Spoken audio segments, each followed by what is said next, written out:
Picture a brilliant mind, someone whose wisdom was actively sought out by the most powerful politicians of her day, someone who was universally respected across deep religious and cultural divides in one of the ancient world's absolute greatest cities. Now picture that exact same person being dragged from her carriage, stripped bare, and brutally murdered by a mob right in the middle of the street. It's an incredibly jarring contrast, isn't it? How on earth does a universally beloved philosopher and teacher become the dismembered victim of such unimaginable violence? Well, let's dive into this. Welcome to this explainer, where we're going to unravel the real life, the tragic death, and the constantly shifting legacy of one of history's most fascinating figures, Hypatia of Alexandria. We're going to separate the actual historical reality of her life from the centuries of myth-making that followed her totally shocking demise. Section 1. The Alexandrian Scholar. To really understand Hypatia, we have to travel back to 4th century Alexandria. This place was a massive, buzzing intellectual hub. And to get a sense of how highly regarded she was there, we have a record from the Christian historian Socrates Scholasticus. He wrote that she made such attainments in literature and science as to far surpass all the philosophers of her own time. Think about how huge that is. Her reputation was just absolutely stellar. She possessed this extraordinary public dignity, and what's really amazing is that she taught students from all over the Mediterranean. And get this, all her known students were actually Christians, even though she herself was a pagan. So what exactly was she teaching them? Well, Hypatia was a Neoplatonist. Specifically, she embraced the original version of Neoplatonism formulated by Plotinus. Surprisingly, a huge core focus of her teachings was the pursuit of something called apatheia. Now, this wasn't apathy as we think of it today, like just not caring. It was actually a philosophical state of complete liberation from emotions and earthly affections. To spread these ideas, she was literally known to walk through the streets of Alexandria wearing the traditional philosopher's cloak, giving these impromptu public lectures to anyone who would listen. Her intellectual roots actually started right at home. Her father was Theon of Alexandria, and he was the head of a highly prestigious, very exclusive school called the Mausian. Now, by modern standards, historians actually consider Theon's own mathematical innovations to be fairly minor, but his real triumph, and the thing that influenced Hypatia so deeply, was his preservation of older knowledge. He produced a brand new edition of Euclid's Elements, where he corrected like 700 years of scribal errors, and that version actually became the standard textbook for centuries to come. Section 2. Preserving Ancient Mathematics. Much like her father, her own legacy in mathematics is deeply tied to preserving and interpreting knowledge. It's actually really fascinating to contrast the modern myths surrounding Hypatia with her pragmatic historical reality, because you will often read that she invented the astrolabe or she invented the hydrometer. But the reality, she absolutely constructed these complex scientific tools, yes, but they were actually in use long before she was even born. So she wasn't some lone inventor of new hardware. She was a brilliant practitioner, an incredible teacher, and a commentator. So what were her actual provable contributions?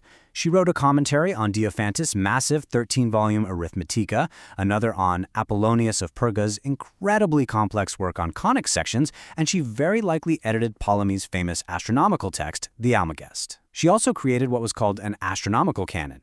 You have to remember, in antiquity, publishing brand new original theories wasn't really the main goal. The goal was preserving classical works and commenting on them to develop arguments further. To even be able to comment on this level of advanced mathematics meant Hypatia was undeniably among the leading mathematicians of our entire era. Section 3. A deadly political feud. But being a prominent public figure in a volatile city definitely has its risks. Hypatia soon found herself caught squarely between two immensely powerful, deeply conflicting figures. On one side, we have Orestes. He's the Roman prefect of Alexandria, basically the secular governor. He was a Christian convert and a very close personal friend of Hypatia.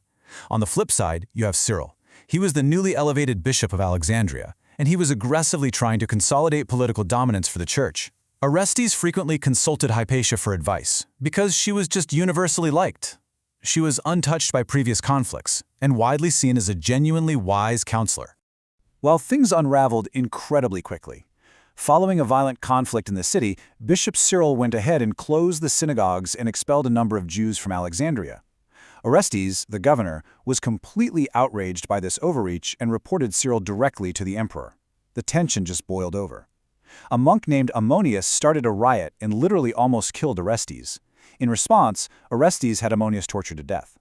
Cyril then tried to spin Amonius into a martyr, which actually disgusted a lot of moderate Christians. So with the feud totally gridlocked, Cyril and his allies decided to target Orestes' most respected advisor, and that was Hypatia. To understand who actually carried out the violence that followed, we need to talk about the Parabolani. This was a very specific group of Christian clerics who operated under Bishop Cyril's direct authority. They were volatile, often acting as a sort of religious militia for the bishop, and they were the exact same people who had rioted and nearly killed Orestes just prior to this. So a vicious smear campaign started spreading through the Christian populace, heavily suggesting that Hypatia was the sole reason Orestes wasn't reconciling with Cyril. A later chronicle by John of Nicaea really echoes the wild rumors of the time, painting her as a witch devoted to magic, astrolabes, and satanic wiles. It's incredibly dark how they took her scientific brilliance, her life's work, and purposefully twisted it into something malevolent just to rile up the masses. Section 4. A shocking ancient murder.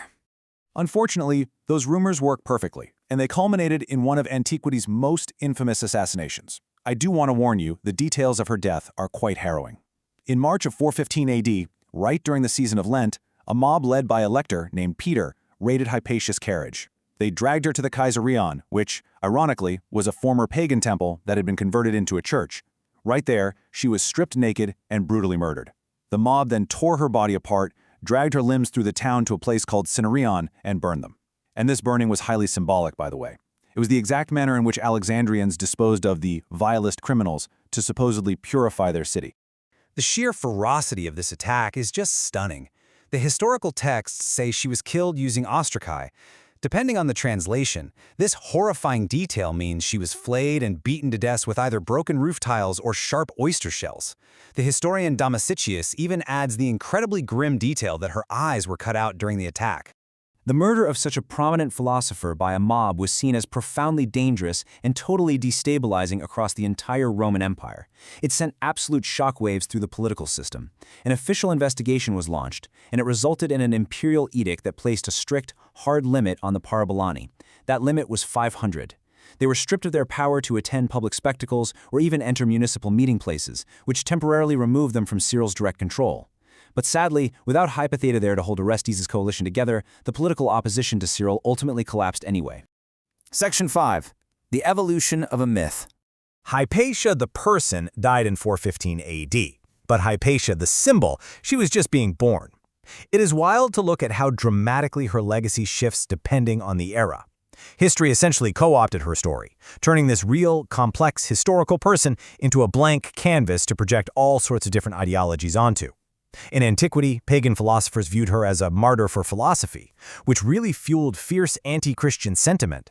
Bizarrely, during the Middle Ages, she was actually co-opted as a symbol of Christian virtue. Scholars actually believe her story forms the basis for the legend of Saint Catherine of Alexandria. Jump to the Enlightenment, and historians like Edward Gibbon are using her as a weapon against Catholicism, arguing her death proved Christianity hastened the fall of Rome. And then, in the 20th century, writers like Dora Russell embraced her as an icon for women's rights and a feminist pioneer standing up against oppressive dogmas. Literally every era rewrote her to serve their own modern arguments. And you know, that rewriting definitely continues today. Surprisingly, you will very frequently see modern portrayals linking Hypatia directly to the destruction of the Great Library of Alexandria. It's a super dramatic image, right? The great female scholar going down in flames alongside the greatest collection of ancient wisdom. But there's just one tiny problem. It is completely false. The historical fact is that the Great Library had ceased to exist long before Hypatia was even born. It's a prime example of why we have to be so careful to separate actual historical reality from dramatized legend. Which leaves us with this final thought. We've seen her as a brilliant preserver of math, an unwitting victim of a brutal political turf war, a pagan martyr, a Christian saint, and a modern feminist icon.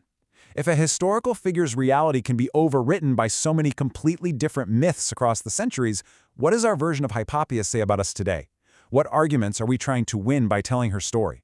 It's a fascinating reminder to always question the lens through which we view history. Thank you so much for joining me for this explainer, and I highly encourage you to keep exploring the past with a highly critical eye.